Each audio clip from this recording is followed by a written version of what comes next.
Good evening my friends, Ananya coaching classes YouTube channel पर आपका स्वागत है।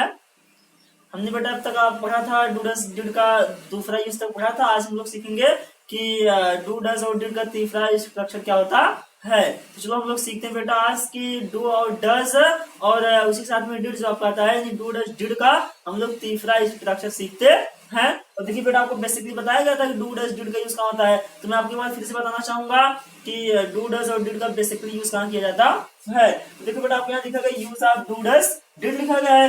अब देखिए आपको यहाँ लिखा गया डू, यानी डू का मतलब डू अगर आपसे पूछता है कि where is the use of do, you can say that you do is uses for a plural number. Plural number जैसे क्या होता है, आई हो जाए, वी हो जाए, दे हो जाए, दीज हो जाए, दोज हो जाए, वी सब क्या होता है बेटा प्लूरल नंबर होता है। अब बात हम करते हैं डस का। हम बात करते किसे करते हैं, डस का। अब आपसे कोई पूछता है कि where is the use of does, तो you can also say that कि does uses for singular number. जो डस का यूज होता कहाँ होता है, सिंगुलर नंबर के लिए होता है। सिंगुलर नंबर आपका हो जाए बेटा ही हो जाए, सी हो जाए, दिस दैट किसी बालक बालिका का नाम या नाम आ जाए वहां पर आपका। और जो आपका बेटा होता है डूडस जो आपका होता है ये हमेशा कौन टेंस कहा जाता है, प्रेजेंट टेंस होता है, प्रेजेंट एंड डेफिनेट टेंस होता है। अब हम लोग बेटा बात करते हैं डिड, यानी डिड अगर आपसे पूछता है कि where is the use of did, तो you can say that did is uses for singular and plural, यानी बोथ। यानी जो आपका डिड होता है दोनों के लिए किया था, चाहे आपका सब्जेक्ट का सिंगुलर अच्छा आपको क्या हो plural.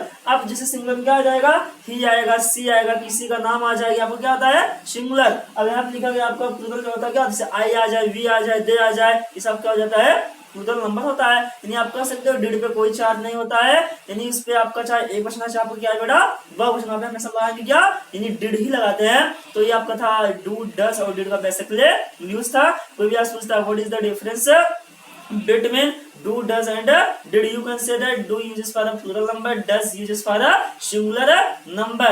Do does is the present tense and did is used for both a singular and plural. It is called a past tense होता है। चलो बेटा हम लोग सीखते हैं कि do does और did का तीसरा स्ट्रक्चर क्या होता है। ये what is the third rule of do does and did। अच्छा आप यहाँ लिख दिया जाए तीसरा स्ट्रक्चर। तीसरा स्ट्रक्चर हो जाए subject plus do does did plus not plus main verb का first form plus other word हो गया। देखो बेटा आपके यहाँ लिखा गया है, आपका तीसरा इंस्ट्रक्शन यहाँ लिखा गया है कि subject plus do does did plus not plus main verb का फर्स्ट फॉर्म लिखा गया है, आपका क्या लिखा गया प्लस अदर वर्ड लिखा गया है। यू शुड हैव टू, आपको पता होना चाहिए ये आपका जो कॉन्टेंस होता है प्रेजेंट एंड डेफिनेट, आपको क्या होता है पास्ट एंड डेफिनेट टेंस होता है। यानी प्रेजेंट और पास्ट एंड डेफिनेट जो होता है उस अफर्मेटिव का क्या है आपका नेगेटिव सेंटेंस, नेगेटिव आपका स्ट्रक्चर है। और आपको अच्छे समझ में आना चाहिए क्योंकि आपको टेंस आपने सीखा भी होगा, ये आपको कहीं पढ़ाया भी गया होगा। तो ये आपको जो है प्रेजेंट इंडेफिनिट और पास्ट इंडेफिनिट टेंस का अफर्मेटिव क्या है निगेटिव है। और इसको मैं आपको जब मैं टेंस पढ़ाऊं उसमें आपको अच्छे से बता दूंगा कि ये कैसे इसका किस तरीके से यूज किया जाता है। तो बेटा यहाँ पे हम लोग देखते हैं इसका एग्जांपल क्या होता है। जैसे आप यहाँ पे एग्जांपल दे दिया जाए, एग्जांपल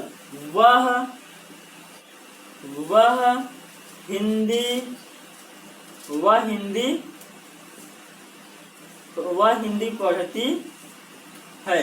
यहाँ आपका हो गया वह हिंदी पढ़ती है हो गया। अब देखिए बेटा आपके यहाँ पे लिखा गया है कि वह हिंदी पढ़ती है, वह क्या करती है हिंदी पढ़ती है। अच्छा यहाँ पे ना देखिए यहाँ पे वह हिंदी नहीं पढ़ती है, वह हिंदी नहीं पढ़ती है, ये आपको क्या हुआ निगेटिव हो गया।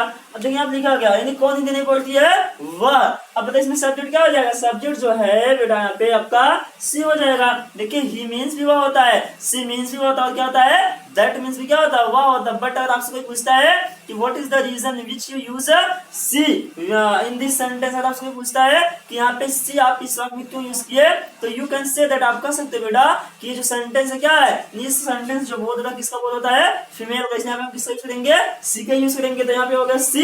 अब देखिए आपका जो सब्जेक्ट है ये क्या लगा लिखने के लिए बेटा कि डू डज या डिड लगा दो। अब पता यहाँ पे क्या लग जाएगा आपका डू डज हो जाएगा क्योंकि आपका प्रेजेंट टेंस होता है, क्या हो जाएगा सी डज, क्योंकि सिंगुलर आपका सब्जेक्ट क्या आपका सिंगुलर है तो सी डज।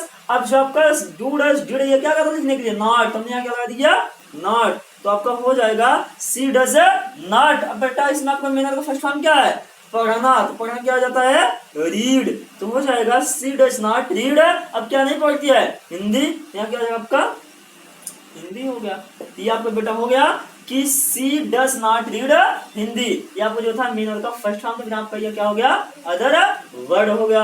अब सर हम यहाँ पे बी एग्जांपल आपको देना चाहेंगे, जिसे हो जाए बेटा तुम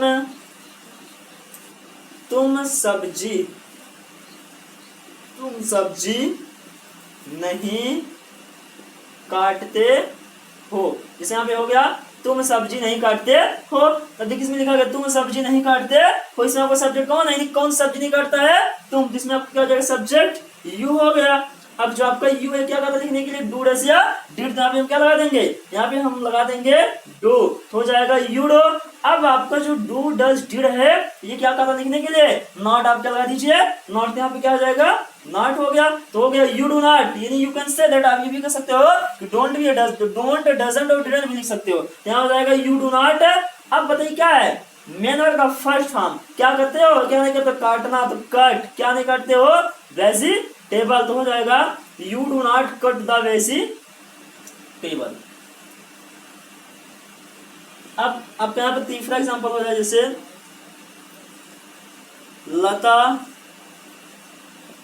लता नहीं हंसती थी, लता नहीं हंसती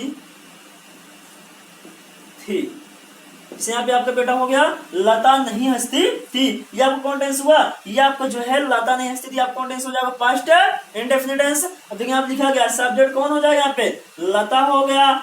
अब मैंने आपको बताया था बेटा कि जब पास्ट इंडेफिनिट टेंस का कोई भी सेंटेंस हो तो उसमें अगर उसमें पास्ट इंडेफिनिट टेंस का आपको सेंटेंस है तो उसमें चाहे सब्जेक्ट एक वचन का हो चाहे कि आपको बेटा उसमें वर्ब वचन का, हमेशा वहां पे लगाते क्या है डिड का यूज करेंगे, यहाँ पे क्या हो जाएगा लता डिड हो गया। अब जो आपका डिड है ये कहता है कि आप क्या लगा दीजिए नॉट, तो I will use not with did, यहाँ क्या हो जाएगा नॉट हो गया यहाँ पे।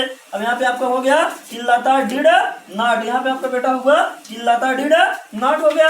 अब जो आपका नॉट है नॉट क्या करता लिखने के लिए मेन वर्ड का फर्स्ट फॉर्म, तो मेन वर्ड का फर्स्ट फॉर्म क्या हो जाएगा हंसना, तो क्या हो जाएगा बेटा यहाँ पे हंसना हो गया, तो हो गया I did Lata did not laugh, इसमें आपका अदर वर्ड है तो हम अदर वर्ड नहीं लिखेंगे, तो हो गया बेटा लता डिड नॉट लाफ या लता डिडंट लाफ। ये जो था आपका बेटा डू डस और डिड का आपका ये तीसरा स्ट्रक्चर था।